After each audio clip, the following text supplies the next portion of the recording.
Hello everyone, myself Dr. Anurag Verma, Assistant Professor in Institute of Engineering and Technology, Lucknow.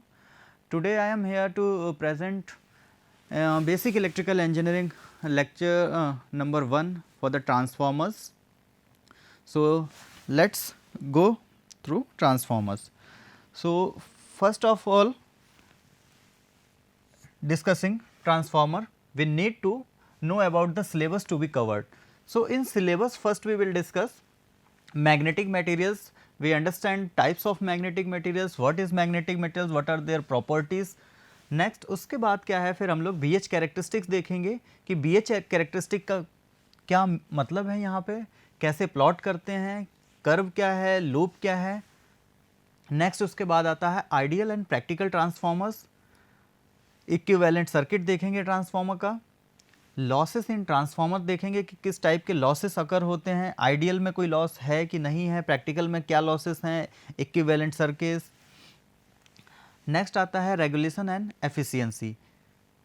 उसके बाद auto transformer and 3 phase transformer connections. तो ये सारे topics हमें क्या है कि इस ट्रांसफार्मर्स में कवर करने हैं.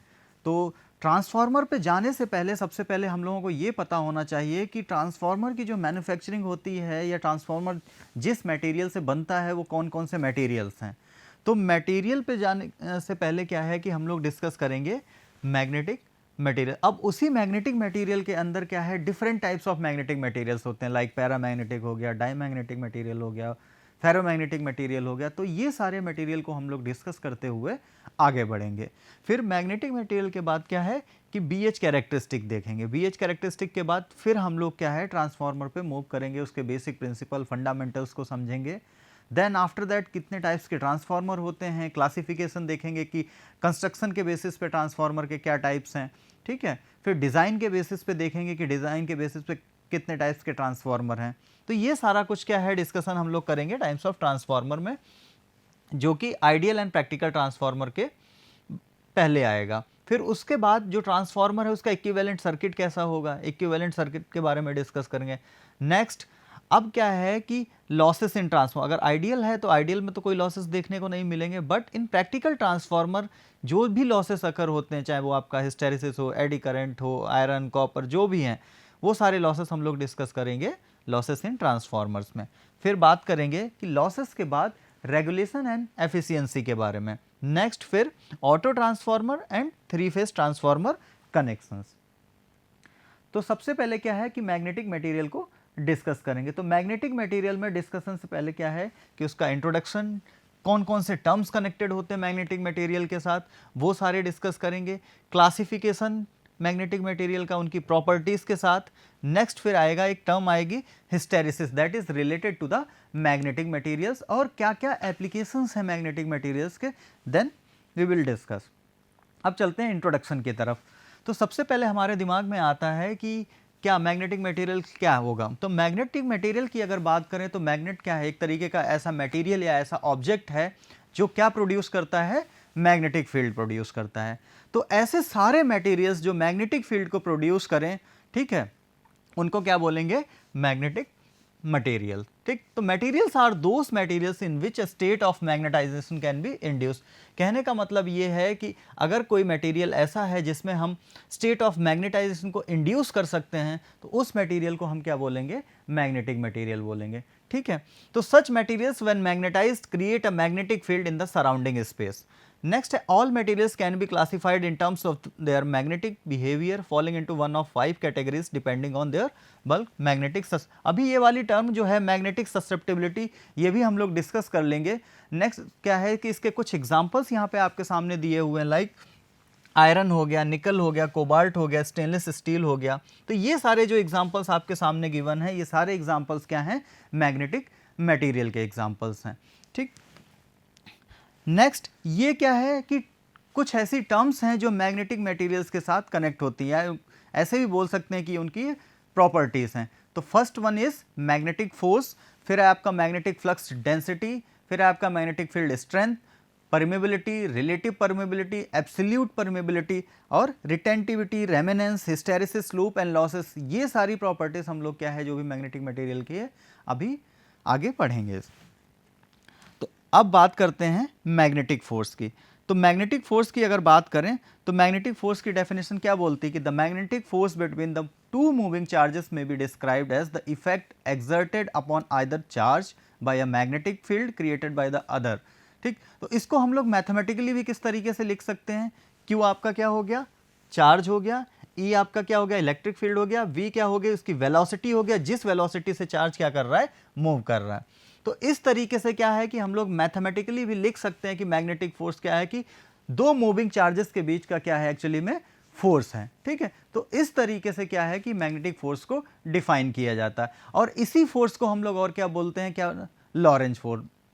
It is the combination of the electric and magnetic force. तो यहाँ आप लोग मैथमेटिकल जो फॉर्मूला आपके सामने लिखा हुआ है उसमें आप लोग देख सकते हैं कि यहाँ पे कॉम्बिनेशन किसका है। एक तो आपका क्या आ गया, इलेक्ट्रिक फोर्स आ गया, ठीक है, वेक्टर ई से रिप्रेजेंट किया हुआ है, और दूसरा क्या है, बी जो कि वेलोसिटी है चार्ज की, और यहाँ पे बी आर क्या है जो सेकेंड वेक्टर है वो आपका क्या है, मैग्नेटिक। तो electric force and magnetic force का जो कॉम्बिनेशन है वो क्या कहलाता है, वो मैग्नेटिक फोर्स कहलाता है। The magnetic force depends upon the charge, the particle, the velocity of the particle and the magnetic field in which it is placed। ठीक, कहने का मतलब यह है कि जो मैग्नेटिक फोर्स है वो किस पे डिपेंड करता है, चार्ज ऑफ द पार्टिकल, क्योंकि यहाँ पे आपके फॉर्मूले में मैथमेटिकली जब हम लोग इसको देखेंगे तो क्या है, चार्ज मल्टीप्लाई बाई जो आपकी क्या है इलेक्ट्रिक फोर्स, और दूसरा क्या है बी वेलोसिटी। तो वेलोसिटी पे भी डिपेंड करेगा, चार्ज पे भी डिपेंड करेगा, और किस पे डिपेंड करेगा, मैग्नेटिक फील्ड जिसमें कि वो चार्ज को हम रख चुके हैं। The direction of the magnetic force is opposite to that of the positive charge. जो डायरेक्शन होगी मैग्नेटिक फोर्स की वो क्या होगी, वो opposite to that of positive charge.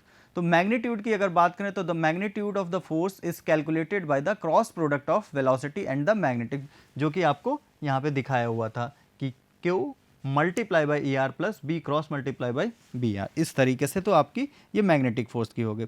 Next है charge B multiply by B, तो बी वेलोसिटी हो गई, और नेक्स्ट जो बी लिखा हुआ है वो क्या है आपका मैग्नेटिक फोर्स लिखा हुआ है। तो इस तरीके से हम लोगों ने मैग्नेटिक फोर्स को डिफाइन किया हुआ है। अब अगर बात करें कि आपका स्टैटिक चार्जेस हैं, ठीक है, मतलब चार्ज मूविंग नहीं है, तो जैसा अभी बताया था कि चार्ज जो मैग्नेटिक फोर्स है वो किस पे डिपेंड करेगा, वो डिपेंड करेगा आपका जो जिस वेलोसिटी से चार्ज क्या है मूव कर रहे हैं। अब दो चार्ज जो हैं वो क्या है, स्टैटिक हैं। जब स्टैटिक होंगे तो वेलोसिटी क्या हो जाएगी, वेलोसिटी जीरो हो जाएगी, तो जो मैग्नीट्यूड होगा फोर्स का वो क्या मिलेगा आपको, जीरो मिलेगा। तो इस केस में क्या है कि जो स्टैटिक चार्जेस होंगे तब टोटल मैग्नेटिक फोर्स वो होगा, जीरो होगा। अब इसी को थोड़ा सा डिटेल में समझते हुए हम लोग देखेंगे कि किस तरीके से यहाँ पे मूविंग इलेक्ट्रॉन्स थे। ठीक है, the moving electrons in the wire is immersed in an external magnetic field and feels a magnetic force given by the right hand rule as shown. तो फर्स्ट वाली फिगर में जब हम लोग देखेंगे यहाँ पे क्या है कि ये इस तरीके से मतलब परपेंडिकुलर रखा हुआ है। यहाँ पे क्या है कि आप देख पाएंगे एनिमेशन से कि करंट किस तरीके से इन कर रही है, किस तरीके से यहाँ पे बाहर निकल रही है। ठीक है, तो यहाँ पे अगर हम क्रॉस प्रोडक्ट से देखेंगे तो क्या है, एल जो है आपकी क्या है लेंथ ऑफ द वायर है, और वी क्या है, बी आपका मैग्नेटिक फील्ड है। तो यहाँ से क्या है आप मैग्नेटिक फोर्स कैलकुलेट कर सकते हैं अगर हमें मैग्नेटिक फील्ड में क्या है चार्ज प्लेस किया हुआ हो। अब बात करते हैं मैग्नेटिक फ्लक्स के बारे में। तो मैग्नेटिक फ्लक्स से हम लोग क्या समझते हैं, मैग्नेटिक फ्लक्स बेसिकली क्या है कि a measure of the number of magnetic field line that cross a given area. Suppose that आपके पास क्या है एक पर्टिकुलर एरिया का कोई एक एग्जाम्पल यहाँ पे लिया हुआ है कि अब उसमें से क्या है कि कुछ मैग्नेटिक फील्ड लाइंस किस तरीके से क्रॉस कर रही हैं। तो फर्स्ट वाली फिगर में जब हम लोग देखेंगे तो वो क्या है, एक तरीके से पैरेलल हैं। ठीक है, तो अब यहाँ पे क्या है कि फॉर्मूले पे जाते हैं तो फ्लक्स का फॉर्मूला क्या, वी ए जो कि डॉट प्रोडक्ट है, तो डॉट प्रोडक्ट अगर आएगा तो फिर क्या है कॉस थीटा। तो यहाँ पे फाई आपका क्या हो गया, मैग्नेटिक फ्लक्स हो गया, और जो फाई की अगर हम लोग जो बात कर रहे हैं वो क्या है एंगल बिटवीन बी एंड ए। ठीक है, तो वी मैग्नेटिक फ्लक्स डेंसिटी और ए एरिया ऑफ द कॉइल। तो इस तरीके से जब थीटा 90 होगा तो यहाँ पे फ्लक्स की वैल्यू क्या होगी, कॉस थीटा अगर रख के देखेंगे तो यहाँ पे क्या हो जाएगा, ठीक, तो थीटा 0, तो यहाँ पे क्या मिल जाएगा मैक्सिमम, और इस वाले केस में जो ऊपर वाले केस में फर्स्ट वाले केस में आपको क्या मिलेगा 0। तो direction of A vector A always perpendicular to the surface area A. तो इस तरीके से क्या है मैग्नेटिक फ्लक्स को भी मेजर किया जा सकता है। नेक्स्ट यहाँ पे डायग्राम में दिखाया हुआ है परपेंडिकुलर भी एक पर्टिकुलर डिफरेंट एंगल पे लिया हुआ है और एक पैरेलल लिया हुआ है। तो थीटा 90 पे क्या हो गया 0 हो गया, थीटा 45 पे अगर देखेंगे तो कुछ ना कुछ मिलेगा। नेक्स्ट अगर थीटा 0 है, ठीक है, सेम क्या है उसके जस्ट पैरेलल। अब पैरेलल में है तो एंगल क्या हो जाएगा, एंगल हो जाएगा 0, तो आपको क्या मिलेगा मैक्सिमम फ्लक्स मिलेगा। नेक्स्ट चलते हैं, एक टर्म थी मैग्नेटिक फील्ड इंटेंसिटी। तो मैग्नेटिक फील्ड इंटेंसिटी की बात करेंगे तो मैग्नेटिक फील्ड इंटेंसिटी क्या है आपकी मैग्नेटोमोटिव फोर्स है, जिसको आप एमएमएफ भी बोलते हैं, ठीक। तो it is the magnetomotive force पर unit length of a magnetic path. जो भी आपका मैग्नेटिक पाथ होगा मैग्नेटिक मटेरियल में, तो उससे क्या है कि मैग्नेटिक फील्ड इंटेंसिटी को हम लोग डिफाइन कर सकते हैं कि magnetic field intensity is the magnetomotive force पर unit length of a magnetic path. अगर मैथमेटिकली लिखे तो मैथमेटिकली क्या हो जाएगा, इसको रिप्रेजेंट करते हैं H से Fm अपॉन L और H equal to NI upon L। तो H यहाँ पे अपना क्या है मैग्नेटिक फील्ड इंटेंसिटी हो गई, ठीक है। नेक्स्ट है आपका Fm जो ऊपर लिखा हुआ Fm अपॉन L, तो वो आपका magnetomotive force, L average length of the path. तो जब भी हम लोग कैलकुलेट करते हैं मैग्नेटिक मटेरियल से रिलेटेड न्यूमेरिकल, तो वहां पे आपको क्या देखना है, L जो है वो क्या है average length of the path, ठीक। N यहाँ पे क्या है H इक्वल टू NI/L। तो N is the number of turns, आपने नंबर ऑफ टर्न्स कितने सेलेक्ट किए हुए हैं, and I is the current. L क्या है, L again average length of the magnetic path. तो इस तरीके से मैग्नेटिक फील्ड इंटेंसिटी को भी डिफाइन किया जा सकता है। और ये क्या रिप्रेजेंट करता है, ये रिप्रेजेंट करता है कि आप कितना एफर्ट दे रहे हैं जिससे कि क्या है करंट जो है वो क्या हो जाए, एक मटेरियल जो मैग्नेटिक मटेरियल है उसमें स्टैब्लिश हो जाए।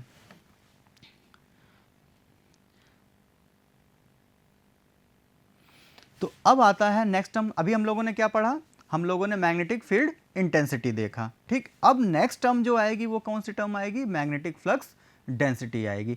तो मैग्नेटिक फ्लक्स डेंसिटी से हम क्या समझते हैं, magnetic flux density is defined as the force acting per unit current per unit length, ठीक। अभी तक क्या था, अभी हम बात कर रहे थे सिर्फ पर यूनिट लेंथ की बात कर रहे थे, ठीक। लेकिन अब क्या है, अब आ गया force acting per unit current per unit length. तो यहाँ फॉर्मूले में चेंजेस क्या हुए, जो मैग्नेटिक अभी फ्लक्स इंटेंसिटी देखी थी ये क्या है डेंसिटी, तो B equal to F upon I into L. F क्या हो गया आपका total force acting on the wire, कि जो भी आपने कॉइल या वायर सेलेक्ट किया हुआ है उस पर टोटल फोर्स कितना एक्सर्ट हो रहा है। नेक्स्ट आई तो आपका सेम वही रहेगा करंट, और एल क्या रहेगा वही आपकी लेंथ ऑफ द वायर। तो इस तरीके से क्या है मैग्नेटिक फ्लक्स डेंसिटी को एफ अपॉन IL लिखते हैं। और यूनिट क्या है इसकी, बी की यूनिट क्या है टेस्ला है। और अगर हम CGS और MKS सिस्टम में जाएंगे तो वहां पे क्या देखेंगे किलोग्राम पर सेकेंड स्क्वायर पर एम्पियर। तो इस तरीके से ये भी, लेकिन आपको मोस्टली जो इलेक्ट्रिकल में यूज़ करनी है वो टेस्ला ही यूज़ करनी है। और ये एक वेक्टर क्वांटिटी है, या फिर हम इसको और जो फॉर्मूले होते हैं V equal to mu H, B equal to mu not mu R H, ये सब भी क्या है अभी आगे हम लोग इसको डिस्कस करेंगे। और मैंने यहाँ पे भी एक आपको समराइज करके बता दिया है कि V equal to mu H भी होता है। तो म्यू नॉट या म्यू आर ये सारे टर्म्स जो हैं, रिलेटिव परमिलिटी हो गया, परमिलिटी ऑफ फ्री स्पेस हो गया, ये सारा क्या है अभी आगे चल के हम लोग डिस्कस करेंगे। और H क्या है मैग्नेटिक फील्ड इंटेंसिटी, जो अभी हमने प्रीवियस स्लाइड में आपको बताई हुई थी। अब किस तरीके से, मतलब क्या है कि जो मैग्नेटिक फील्ड लाइंस है उसको किस तरीके से ड्रॉ किया जाता है। तो मैग्नेटिक फील्ड लाइंस को अगर ड्रॉ करें तो यहाँ पे आपके सामने क्या है, दो पोल हैं, north pole and south pole, ठीक। अब इनको क्या है कि नॉर्थ से आप क्या है, नॉर्थ से साउथ की तरफ देखेंगे कि मैग्नेटिक फील्ड लाइंस किस तरीके से जा रहे हैं। तो यहाँ पे क्लोज टू द पोल आप देखेंगे कि जो स्ट्रेंथ है वो क्या है, ज़्यादा है as compare to the far. तो यहाँ पे क्या है कि जो लाइंस पास पास में है, तो यहाँ पे फ्लक्स डेंसिटी क्या रहेगी, यहाँ पे जाहिर सी बात है फ्लक्स डेंसिटी हायर रहेगी as compare to other region. तो अब जहाँ पे ये मैग्नेटिक फील्ड लाइंस क्या है far away from the each other, तो यहाँ पे क्या है कि जो फ्लक्स डेंसिटी है वो लोअर रहेगी as compare to the pole. तो magnetic fields are described by drawing flux line that represent the magnetic field. तो ये बात हो गई मैग्नेटिक फील्ड लाइंस की, किस तरीके से हम लोग इसको ड्रॉ करते हैं। अब आते हैं जो मैं आपको बता रहा था परमिबिलिटी के बारे में कि परमिबिलिटी एक्चुअली में है क्या। परमिबिलिटी एक टर्म होती है, फिर permeability of A vacuum, relative permeability, ये दो टर्म जो हैं परमिबिलिटी एंड रिलेटिव परमिबिलिटी, ये क्या है हम लोग इस स्लाइड में देखेंगे। तो परमिबिलिटी की बात करें तो मतलब इससे हमें यही पता चलता है कि किसी भी मटेरियल, किसी मतलब मैग्नेटिक मटेरियल में क्या है, हम कितना इजीली मैग्नेटिक फील्ड को क्या कर सकते हैं, एस्टेब्लिश कर सकते हैं या इंड्यूस कर सकते हैं। तो ये कौन डिफाइन करता है, ये डिफाइन होता है एक प्रॉपर्टी जो कि परमिबिलिटी कहलाती है, रिप्रेजेंटेड बाय म्यू। ठीक है, इसको मेजर कैसे करते हैं, it is measured in the units of the weber per ampere turn metre. ठीक, WB करके एम्पियर टर्न मीटर लिखते हैं। ठीक, अब परमिबिलिटी ऑफ वैक्यूम की अगर बात की जाए तो उसकी कितनी होती है, म्यू नॉट जिसको बोलते हैं हम लोग 4 पाई इंटू 10⁻⁻7 वेबर पर एम्पियर टर्न मीटर, जो कि एक रेफरेंस लेके हमेशा चला जाता है कि एज ए रेफरेंस बाकी परमिबिलिटी को कैलकुलेट करने के लिए। अब रिलेटिव परमिबिलिटी की बात करें तो इसके नाम से ही देखिए पता चल रहा है कि किसी के रेस्पेक्ट में आप क्या मेजर करने जा रहे हैं, परमिबिलिटी को मेजर करने जा रहे हैं ऑफ एनी गिवन मटेरियल। तो रिलेटिव परमिबिलिटी मोस्टली क्या है, हम लोग मेजर करते हैं म्यू नॉट जो कि 4 पाई इंटू 10⁻⁷, इसी को रेफरेंस लेके हम लोग क्या कैलकुलेट करते हैं, बाकी मैग्नेटिक मटेरियल की परमिबिलिटी को कैलकुलेट करते हैं। इसलिए इसको क्या रिप्रेजेंट किया गया है, म्यू आर रिलेटिव परमिबिलिटी, जिसका फॉर्मूला क्या है, म्यू अपॉन म्यू नॉट। ठीक, तो म्यू नॉट क्या हो गया आपका 4 पाई इंटू 10⁻⁷। और सपोज दैट अगर आपके पास कोई आयरन कोर है, कोबाल्ट है, निकल है, उसकी आपको क्या है मैग्नेटिक परमिबिलिटी पता है, तो वो आप क्या है यहाँ पे फॉर्मूले में प्लेस करेंगे, उससे आप क्या है कि पर्टिकुलर एक मटेरियल की रिलेटिव परमिबिलिटी कैलकुलेट कर सकते हैं।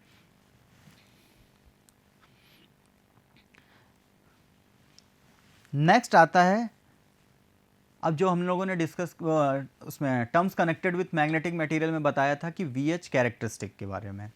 तो BH कैरेक्टरिस्टिक का मतलब क्या है कि B और H के बीच में क्या है, एक प्लॉट होगा। तो कई बार बच्चे आप लोग कंफ्यूज होते हैं कि मैग्नेटिक मटेरियल से रिलेटेड एक VH कैरेक्टरिस्टिक और एक क्या आता है, BH लूप आता है। एग्जाम में पूछा जाता है BH कर्व ड्रॉ करने के लिए, तब भी आप लोग सेम वही लूप, हिस्टैरिसीस लूप ड्रॉ करके आते हो। अगर लूप पूछा जाए तब भी आप लोग वही ड्रॉ करके आते हो। लेकिन यहाँ पे डिफरेंस है कि जब आपसे BH कर्व पूछा जाए तो आप कर्व ड्रॉ करके आएंगे, और अगर आपसे पूछा जाता है हिस्टैरिसीस लूप या VH लूप तो आप क्या ड्रॉ करके आएंगे, फिर आप हिस्टैरिसीस लूप ड्रॉ करके आएंगे। लेकिन अभी क्या है, यहाँ पे आपके सामने क्या बना हुआ है, ये BH कर्व है। ठीक है, तो यहाँ पे एक्स एक्सिस पे जो देखा गया है वो क्या है, मैग्नेटिक फील्ड इंटेंसिटी। तो ये क्या है, एक्स एक्सिस पे वही क्वांटिटी को हम प्लेस करते हैं जो कि क्या है, इंडिपेंडेंट क्वांटिटी है। तो इस magnetic field intensity is independent of flux. तो हम क्या कर रहे हैं यहाँ पे, बेसिकली मैग्नेटिक फील्ड इंटेंसिटी को क्या कर रहे हैं, वेरी कर रहे हैं। ठीक है, तो ये क्वांटिटी क्या है, एक तरीके से हम बोल सकते हैं कि इंडिपेंडेंट क्वांटिटी, और ये जो फ्लक्स डेंसिटी है वो किस पे डिपेंड कर रही है, वो डिपेंड कर रही है आपकी मैग्नेटिक फील्ड इंटेंसिटी पे। क्यों, क्योंकि आपको फॉर्मूला भी क्या बताया था प्रीवियस स्लाइड में, B equal to mu H। ठीक है, तो B क्या है, directly proportional to the H, मतलब हम लोग क्या है मैग्नेटिक फील्ड इंटेंसिटी को वेरी करेंगे तो आपकी जो फ्लक्स डेंसिटी है वो क्या होगी, चेंज होगी। तो अब यहाँ पे दो मटेरियल लिए हुए हैं मैंने, एक नॉन मैग्नेटिक मटेरियल लिया हुआ है, एक मैग्नेटिक मटेरियल लिया हुआ है। तो आप नॉन मैग्नेटिक मटेरियल में देखेंगे कि धीरे धीरे हम लोग क्या कर रहे हैं, इंटेंसिटी को इंक्रीज करते जा रहे हैं, करते जा रहे हैं, करते जा रहे हैं।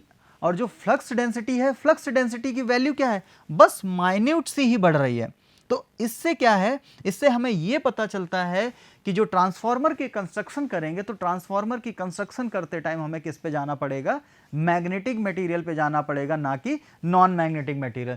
इसी वजह से यही रीजन होता है कि हम लोगों को मैग्नेटिक मटेरियल ट्रांसफार्मर को पढ़ाने से पहले बताया जाता है कि हमको ये पता होना चाहिए कि जो हम कंस्ट्रक्शन करने वाले हैं वो किस मटेरियल से करेंगे और उसकी इंपॉर्टेंस क्या है, अगर इंपॉर्टेंस है तो किस किस फैक्टर्स पे डिपेंड करती है। तो मेनली जो फैक्टर्स होते हैं वो कौन से होते हैं, आपका मैग्नेटिक फील्ड इंटेंसिटी और मैग्नेटिक फ्लक्स डेंसिटी। अब आप ये देखिए कि जैसे ही क्या है मैग्नेटिक फील्ड इंटेंसिटी आपने इंक्रीज की, उसके प्रोपोर्शनलिटी आप फ्लक्स डेंसिटी क्या कंटिन्यूस क्या है, इंक्रीज होते जा रही, होते जा रही, होती जा रही। लेकिन एक टाइम ऐसा आएगा कि वहां पे क्या हो जाएगा, सैचुरेशन स्टार्ट हो जाएगी। फिर उसके बाद क्या है, उसके बाद का प्रोसेस क्या होता है, मैग्नेटाइजेशन एंड डीमैग्नेटाइजेशन।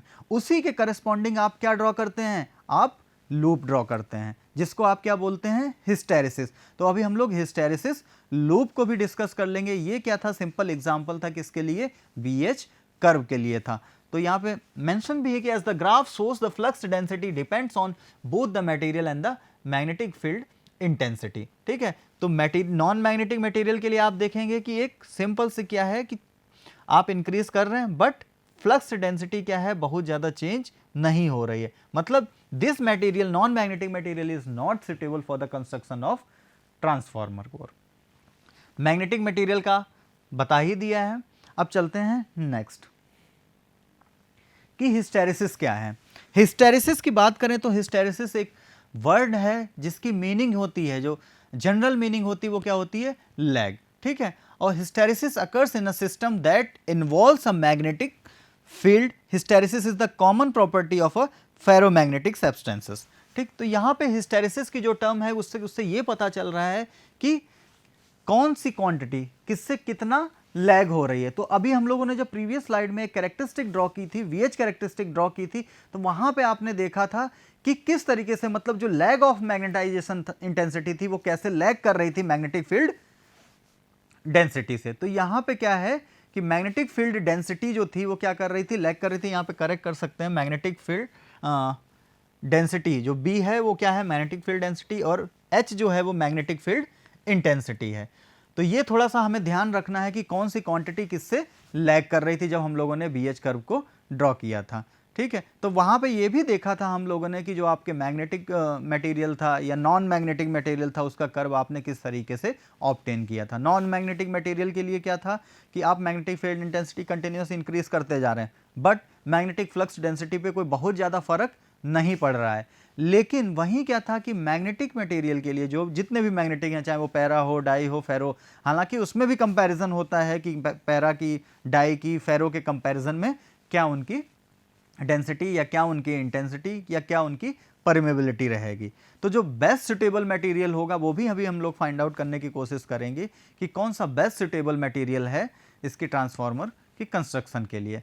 तो जितने भी फेरोमैग्नेटिक मटेरियल्स हैं वो क्या है, सब जितने भी फेरोमैग्नेटिक मटेरियल हैं सारे ही सारे क्या करते हैं, इस फेनोमेना को शो करते हैं, हिस्टेरिसिस जो है। अब इसी हिस्टेरिसिस में क्या है कि जो लैगिंग वाला पार्ट है वो लोग हम लोग क्या है, हिस्टेरिसिस लूप से समझने की कोशिश करेंगे कि किस तरीके से हिस्टेरिसिस लूप को प्लॉट किया गया होगा। ठीक है, तो इसमें आपका आ जाता है फिर magnetization process and demagnetization process. जब मैग्नेटाइज कर रहे होंगे तो कंटिन्यूस क्या है आपका लूप, क्या है, कर्व जो है वो क्या है, इंक्रीज कर रहा होगा, इंक्रीज कर रहा होगा। लेकिन एक टाइम ऐसा आ जाता है कि फिर वहां पे क्या हो जाती है, सैचुरेशन। जब सैचुरेशन आती है तो उसके बाद वाला जो प्रोसेस है फिर क्या, वो क्या कहलाता है, डीमैग्नेटाइजेशन प्रोसेस कहलाता है। तो वापस से क्या है, फिर हम कर्व को क्या करते हैं, फिर से ट्रेस आउट करते हैं। तो बेस्ट जो माना गया, बेस्ट मटेरियल यही माना गया है कि अगर, अभी मैं आप लोगों को दिखा देता हूं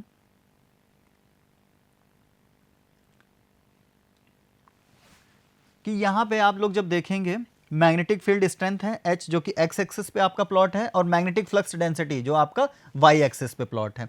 तो जो आपको बताया था कि नॉन मैग्नेटिक मटेरियल के लिए तो आपको सिंपल क्या है, BH कर्व जो मिलेगा वो लीनियर मटेरियल बोल सकते हैं, नॉन मैग्नेटिक मटेरियल के लिए एक स्ट्रेट लाइन मिल रही है। लेकिन वही जो आपके मैग्नेटिक मटेरियल्स थे उसमें जितने भी सॉफ्ट मटेरियल होते हैं, सॉफ्ट मैग्नेटिक मटेरियल होते हैं, हार्ड मैग्नेटिक मटेरियल होते हैं, या सॉफ्ट आयरन कोर इसका एग्जाम्पल भी है, तो उसमें क्या है, इस वाले पॉइंट पे यहाँ पे जो सर्कल मार्क कर रखा है यहाँ पे क्या है, ये सैचुरेशन वाला इस तरीके से पॉइंट। फिर उसके आगे क्या है, कंटिन्यूस आप कितनी भी मैग्नेटिक फील्ड स्ट्रेंथ को इंक्रीज करते जाओ या इंटेंसिटी को इंक्रीज करते जाओ, उस पर कोई फर्क नहीं पड़ेगा। अब वापस से क्या है कि जब हम लोगों ने इसको ट्रेस कर लिया, ट्रेस करने के बाद क्या है कि सैचुरेशन आई, सैचुरेशन के बाद क्या है, डीमैग्नेटाइजेशन प्रोसेस हुआ। तो अब क्या है कि फर्दर आपको क्या है, कुछ ना कुछ वैल्यूज मिलेंगे।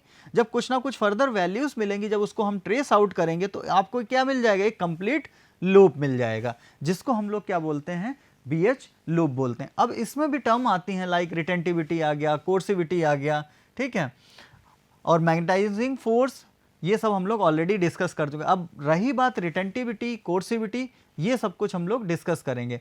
अब ये जो डिफरेंस आपको दिख रहा है दो कर्व के बीच में, ABCDEF जो पूरा कर्व है, इस के बीच में जो आपको एरिया दिख रहा है, जितनी एरिया ये कम होगी, जितनी ही एरिया मिनिमम होगी, हमारा क्या होगा, magnetic material perfect magnetic material होगा। तो हमारी कोशिश हमेशा से यही रहती है कि हम क्या करें कि इस एरिया को क्या कर दें, मिनिमाइज कर दें। तो इस एरिया को मिनिमाइज करने के लिए हम लोग क्या है, ट्रांसफार्मर की जब कंस्ट्रक्शन करते हैं या उसको जब मैन्युफैक्चरिंग करते हैं, तब हम किस पे जाते हैं, फेरोमैग्नेटिक मटेरियल पे जाते हैं। For example steel iron core. तो उसमें क्या है कि जो ये आपको एरिया देखने को मिल रहा है, ये एरिया क्या मिलता है, कम मिलता है एज कंपेयर टू बाकी जो other magnetic materials, like paramagnetic material हो गया, आपका डायमैग्नेटिक मटेरियल हो गया। अब कोर्सिविटी रिटेंटिविटी की बात करें तो कोर्सिविटी में क्या है, minimum external electric field required to destroy the residual. मतलब कहने का ये है कि जो एग्जिस्टिंग आपकी मैग्नेटिज्म थी, ठीक है, रेसिडुअल मैग्नेटिज्म जिसको बोलते हैं, तो उसको क्या है, अब मुझे ब्रेक करना है। तो ब्रेक करने के लिए क्या चाहिए आपको, मिनिमम इलेक्ट्रिक फील्ड चाहिए। तो minimum electric field required to destroy the residual magnetism क्या कहलाता है टर्म, कोर्सिविटी। रिटेंटिविटी में क्या है, value of intensity of magnetization retained by ferromagnetic substance when the magnetizing field is switched off और removed. मतलब कहने का ये है कि जब हम वहाँ से क्या करते हैं, मैग्नेटाइजिंग फील्ड को या मैग्नेटाइजेशन फील्ड को हम क्या कर लेते हैं, हटा देते हैं। तो उस केस में क्या है कि कुछ ना कुछ क्या है कि इंटेंसिटी ऑफ मैग्नेटाइजेशन रह जाती है। तो वो क्या कहलाती है, वो जो वैल्यू उसकी है मैग्नेटाइजेशन इंटेंसिटी की, वो रिटेंटिविटी कहलाती है।